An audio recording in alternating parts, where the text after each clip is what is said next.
This may be the first time that a pope writes to Catholic bishops worldwide in response to criticism of the Vatican's actions.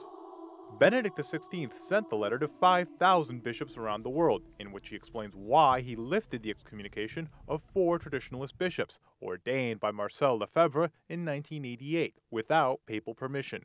He acknowledges that the Vatican made mistakes in its communication strategy. He says the goal of the letter is to, quote, contribute to peace in the Church.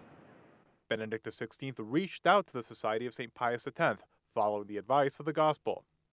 In the Sermon of the Mount, Jesus says, if the brother has something against you, you leave the offering on the side of the altar and you go reconcile with him.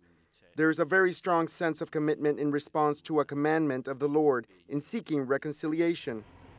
The Pope called the decision to lift the excommunication a gesture of mercy in favor of unity among Christians. He also lamented that the Vatican was unable to correctly explain the decision in the court of public opinion. I feel very appreciative of the fact that there was no intention of fixing the blame or responsibility on one collaborator or another. The Pope explained that the 4 bishops were excommunicated because they did not recognize the Pope's authority.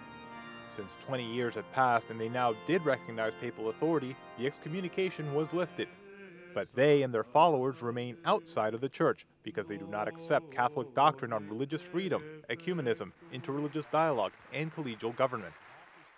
Because the differences now are only doctrinal and not liturgical, the organization responsible for negotiating its return to the Catholic Church will be the Congregation for the Doctrine of the Faith. The Pope expressed sadness for the hostility expressed in the criticism of some Catholics. He laments that some openly accuse the Pope of wanting to turn back the clock to before the Second Vatican Council.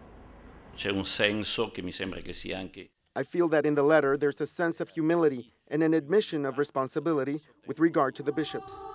The Pope concluded the letter asking Catholics to be guided by charity in the face of controversy, which is the just way of living in freedom.